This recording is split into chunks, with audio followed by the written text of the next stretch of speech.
Uzbekistan دنیا کے خربوزوں کی حکمرانی کے طور پر جانا جاتا ہے کیونکہ یہاں 150 سے زائد مختلف اقسام کے خربوزوں کی کاشت کی جاتی ہے اور ان کے لیے مخصوص تہواروں کا انعقاد بھی کیا جاتا ہے۔ مقامی زراعت انگور کی بڑی مقدار پیدا کرتی ہے جبکہ خوبانی اور انار کے ساتھ ساتھ چیری بڑی تعداد میں کاشت کی جاتی ہے۔ ازبک روایتی چائے خانوں کے نام سے مشہور چائے خانہ ملک بھر میں موجود ہے جو کہ سیرامک کے پیالوں میں سبز چائے پیش کی جاتی ہے۔ ازبکستان اپنے روزمرہ اور تہوار کے لباس کے حصے کے طور پر ہاتھ سے بنے ہوئے دو شاندار کپڑے پہنتے ہیں جن کا نام اٹلس اور ادراس ہے۔ اگر کرنسی کی بات کریں تو ازبک کی کرنسی سونگ ہے تو پاکستانی 1 روپیہ 43 سونگ کے برابر ہے اور انڈین 1 روپیہ 129 سونگ کے برابر ہے۔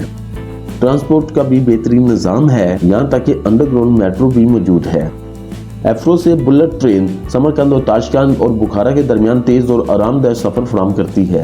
تاشکند سے سمرقند تک بلٹ ٹرین بھی چلتی ہے۔ تمام ٹرینیں وقت پر چلتی ہیں اور ان کا کرایہ بھی بہت کم ہے۔ آپ 5 سے 6 ہزار روپے میں تاشکند سے بخارا جا سکتے ہیں۔ آب و ہوا گرم گرمیاں دکھاتی ہیں اور سردیوں کے ساتھ پورا سال دھوپ بہت تیز ہوتی ہے، جہاں پورے سال میں صرف 15 دن کے لیے گرمی آتی ہے جسے یہ چلا کہتے ہیں۔ اس ملک میں گھومنے کے لیے بہترین ٹائم اپریل اور ستمبر کا مہینہ ہے۔ اگر ہم تاریخ کی بات کریں تو یہ ملک تاریخ کی پوری کتاب ہے۔ پہلے ترکوں نے یہاں اپاشی کا نظام شروع کیا اور بخارا کے سمرقند جیسے شہر آباد کیے۔ اپنے محلے وقوع کی وجہ سے یہ علاقہ بہت جلد آباد ہو گیا۔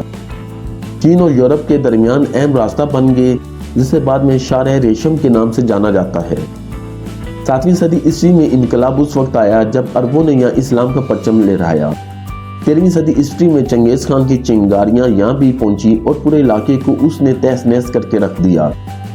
14ویں صدی عیسوی میں چاروں بڑی ریاستیں کمزور ہوگی، سلجوقی کی سلطنت ختم ہوگی، ایوبی ریاست بھی کمزور ہوگی، علاؤدین چینی امپائر کی اینٹیں بھی گرنا شروع ہوگی، منگولوں کا طوفان بھی سمٹ کر چین تک محدود ہو چکا۔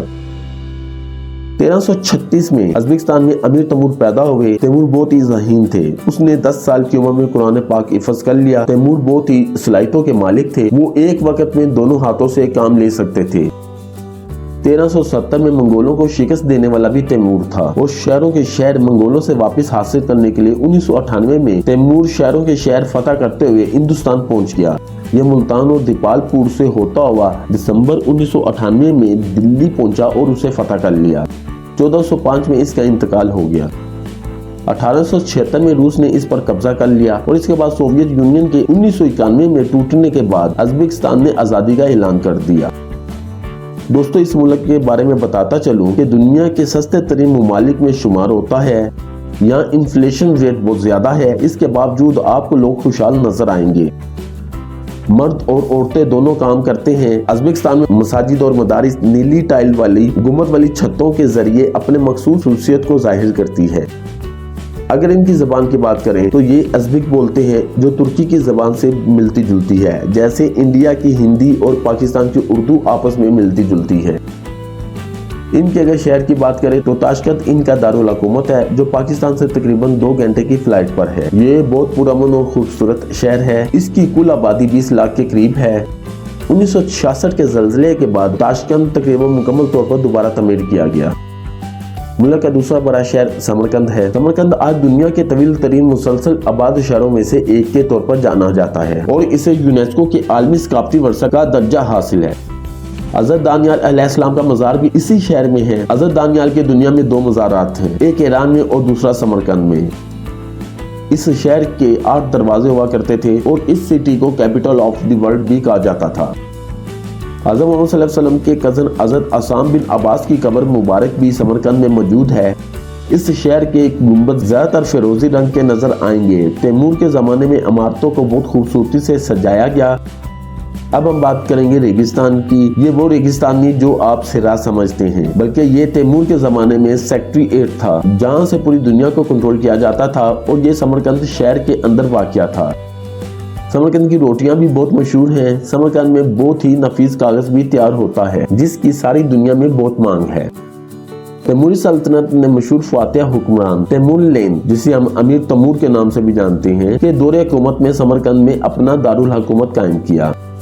امام بخارا رحمۃ اللہ کا مزار بھی سمرقند میں موجود ہے۔ محمد بن اسماعیل امام بخارا رحمۃ اللہ 20 جولائی 810 عیسوی کو پیدا ہوئے۔ آپ نے ابھی آنکھیں بھی نہ کھولی تھی کہ بینائی جاتی رہی۔ اس المناک ثانیے سے آپ کی والدہ کو شدید صدمہ ہوا۔ انہوں نے اللہ کے حضور اپنے بیٹے کی بینائی کے لیے دعائیں مانگی۔ ایک رات انہوں نے حضرت ابراہیم علیہ السلام کو خواب میں دیکھا اور انہوں نے فرمایا کہ آپ کی دعا اللہ تعالیٰ نے قبول کر لی ہے، اور جب صبح اٹھی تو بینائی اللہ کے فضل سے واپس آ گئی تھی۔ امام بخاری رحمۃ اللہ ہر طرح سے حدیث کی صحیحیت کا یقین ہو جاتا تب اس کے اندراج کے لیے قلم اٹھاتے۔ آپ رحمۃ اللہ کی سب سے بڑی تصنیف صحیح بخاری ہے۔ اسے قرآن پاک کے بعد سب سے مقدس کتاب مانا جاتا ہے۔ 256 ہجری شوال کے مہینے میں بعد از نماز عشاء آپ اپنے خالق حقیقی سے جا ملے اور آپ کو سمرقند میں سپرد ہاتھ کر دیا گیا۔ آپ صلی اللہ علیہ وسلم اور ان کی آل پر کروڑوں درود و سلام۔ ازبکستان کا ایک مشہور شہر بخارا ہے جہاں ابو علی سینا کی گلیاں اور اولیاء کرام کے مزارات موجود ہیں، اور یہ بھی تاریخی لحاظ سے بہت اہمیت رکھتا ہے۔ امام ترمذی رحمۃ اللہ کا مزار بھی شیرہوت سٹی میں موجود ہے جہاں وزٹر جاتے ہیں۔ اگر وقت کی بات کی جائے تو اس ملک کا ٹائم زون پاکستان کے ساتھ ہے اور انڈیا سے آدھا گھنٹہ پیچھے ہے۔ اس ملک کا کالنگ کوڈ +998 ہے اور انٹرنیٹ ڈومین .uz ہے۔ دوستو، یہ تھی ازبکستان کے بارے میں دلچسپ معلومات پر مبنی ایک خوبصورت سی ویڈیو۔ اگر یہ ویڈیو آپ لوگوں کی معلومات میں اضافے کا سبب بنی ہو تو اس ویڈیو کو اپنے عزیز و اقارب کے ساتھ social platform WhatsApp, Facebook wall پر شیئر کرتے ہوئے اپنی پسندیدگی کا اظہار کریں۔ میری حوصلہ افزائی کے لیے آپ اپنی رائے بذریعہ کمنٹ میں بھی دے سکتے ہیں، لیکن اس کے ساتھ ساتھ ایک چھوٹی سی عرض ہے کہ لائک کا بٹن بھی دبا دیں۔ آپ کے اس عمل سے مجھے بے حد خوشی ملتی ہے۔ ملیں گے آپ سے ایک نئی ویڈیو کے ساتھ، تب تک اللہ حافظ۔